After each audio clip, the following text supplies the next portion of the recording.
Tonight, Canadians brace for economic turmoil as the reality of a full-blown trade war with the U.S. The map of North American trade hasn't just shifted direction, it has been torn into pieces in only a few months. The United States has plunged into a full-blown crisis. Public debt has crossed $37 trillion, eroding household incomes, while the very rivals Washington once believed it could crush now stand more resilient than ever. The 35% tariff Trump unleashed, meant to force Canada into concessions, produced the opposite effect. Instead, it pushed Ottawa to rise with determination, launching a full-scale reconstruction of North American trade that the U.S. can no longer restrain. Shipments that once flowed into American ports are now being smoothly rerouted through Canada's infrastructure.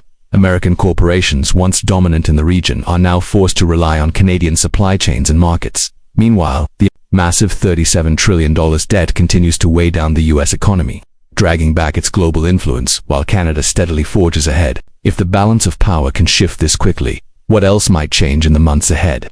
Before we dive deeper, don't forget to hit the like button to help this video reach more people. But this is only the beginning. On top of the mountain of debt, a second shock has emerged: the collision between tariffs and inflation. Both forces are amplifying the damage, like a vice tightening around the U.S. economy with no clear escape. The 35% duty on Canadian goods and imports outside the USMCA has rattled the entire supply chain. Prices are soaring, from industrial components to everyday essentials. And this isn't a temporary spike, it's now baked into cost structures, forcing businesses either to absorb losses or pass the burden to consumers. Household budgets that once survived small price hikes are now stretched thin. Inflation isn't just a figure in reports anymore, it's a daily reality. Grocery bills, utilities, and fuel prices have all surged, making life harder. As people cut spending, businesses feel the impact instantly. Falling sales push retailers to cut orders, factories to slow production, and service firms to freeze hiring or slash hours. The labor market, the last bright spot, has begun to wobble. Job growth is slowing, and some industries are already reporting declines. At the same time, U.S. exports are losing ground as international buyers turn to cheaper, more stable partners outside Washington's erratic trade policies. This isn't a short-term fluctuation. It's prolonged pressure reshaping the entire economy. The U.S. is trapped in a vicious cycle of debt, inflation, and fragile trade, while Canada is seizing the chance to surge ahead, and the damage is made worse by Washington's own choices. The decision to impose a 35% tariff on goods outside the USMCA starting August 1, 2025, was described by the White House as a show of toughness aimed at Canada. Officials cited reasons ranging from fentanyl smuggling, accusations to Ottawa's recognition of the State of Palestine. But these justifications have failed to bring the results Washington wanted. Instead of forcing Canada to fold and return to the table from a weaker position, the tariffs only fueled Ottawa's determination.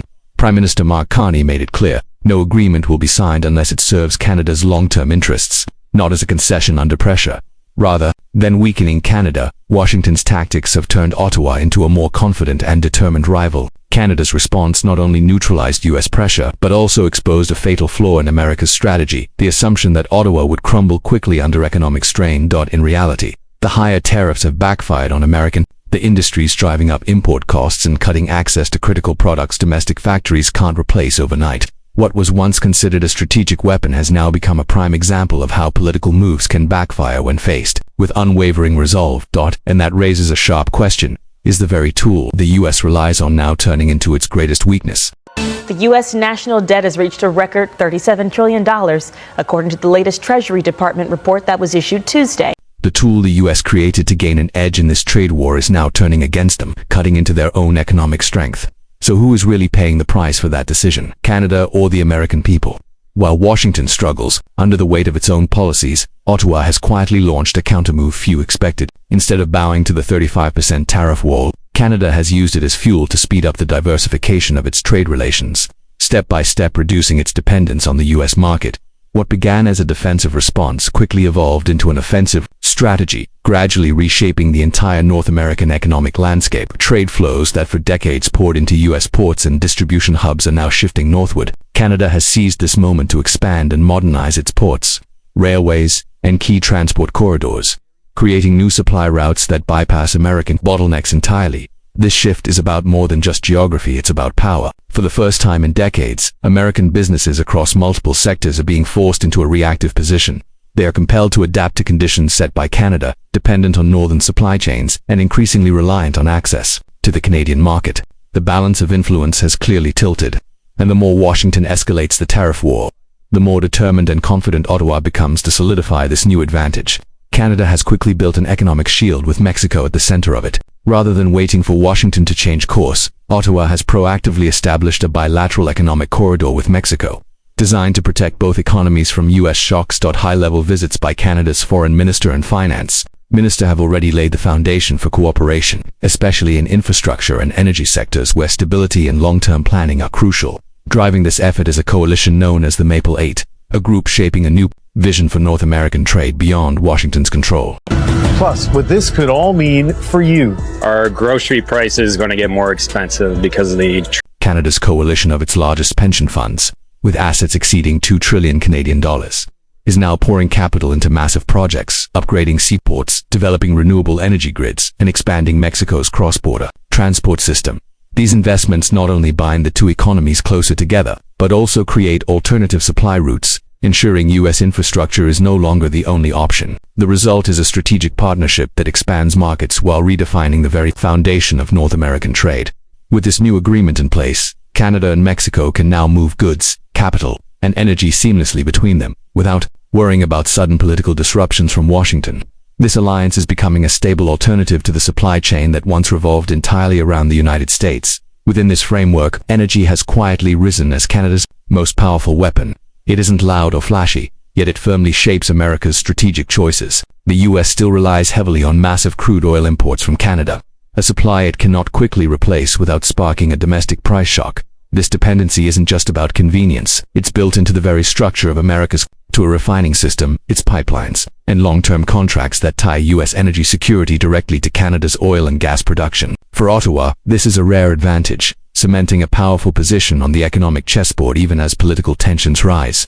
Canada's energy sector, meanwhile, continues to thrive, driven by steady demand from the U.S. and rising global prices amid disruptions elsewhere. Revenues are soaring. That money is being used to expand extraction capacity and invest heavily in renewable energy, further securing Canada's irreplaceable role in the region. Against this backdrop, Washington's ability to pressure Canada is sharply limited. Any harsh move against Canadian energy exports would backfire immediately, spiking U.S. fuel prices, squeezing industries dependent on oil and gas, and eroding public support at home. This creates a strategic choke point where Canada's quiet leverage through energy is rewriting the rules of the game, and the impact is being felt across the corporate landscape of North America in ways few could have imagined. Just a few years ago, America's unpredictable tariffs and growing diplomatic clashes are forcing corporations to rethink everything, not just where they sell products, but where they build factories, invest capital, and expand operations. What started as a short-term backup plan has now turned into a permanent structural shift. In less than a year, Canada's trade data proves it. The share of exports to the U.S. has fallen from 78% to just 68%, marking one of the biggest diversification moves in Canada's modern history. This is not a temporary adjustment. It's the construction of a trade system fundamentally different from what existed before. For many American companies, this has meant going on the defensive. The risk of shipment delays caused by retaliatory tariffs and political shocks has triggered a wave of relocations. Production lines, investment capital, and even research hubs are moving north. Operating in Canada allows them to bypass tariff walls while gaining direct access to markets and trade agreements where the U.S. is now struggling or losing ground. For both multinational corporations and technology firms, the writing on the wall is clear. The center of gravity in North American trade is shifting. This is a way for corporations to preserve their supply chains without being dragged into Washington's trade turmoil. As these shifts accumulate, the flow of goods across the continent is gradually changing direction. Canada's rail system is now carrying many high-value products that once moved through US routes. At the same time, upgrades and expansions at ports on both the Atlantic and Pacific coasts are allowing Canada to receive intercontinental vessels that used to dock in American harbors. Meanwhile, domestic distribution hubs in Ontario and Alberta are emerging as critical links in the region's logistics network, cutting reliance on U.S. infrastructure. The strategic cost to Washington is not just lost revenue, it's the erosion of a powerful lever that long reinforced its dominance, the ability to dictate the flow of trade across North America. If the wave of corporate relocations and trade restructuring continues on this path, the U.S. risks being sidelined, while Canada steadily asserts itself as the region's new leader. This trend, combined with America's $37 trillion public debt and a tariff war with no clear end, is weakening Washington's position faster than many policymakers are willing to admit. Without a dramatic reversal, Canada may no longer just be a strong partner. It could emerge as North America's primary trade hub. one that sets the rules instead of following them. And this leaves a crucial question. Will the US fight to reclaim its lost influence, or will it be forced to adapt to a new trade order, where another nation leads?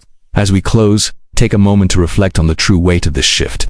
It's not just numbers on a chart, but the changing balance of power across an entire continent. The next step will determine whether the United States continues to lead or must adjust to rules written by someone else. If you found this video offered valuable insight, please like and subscribe to support more content to come. Thank you.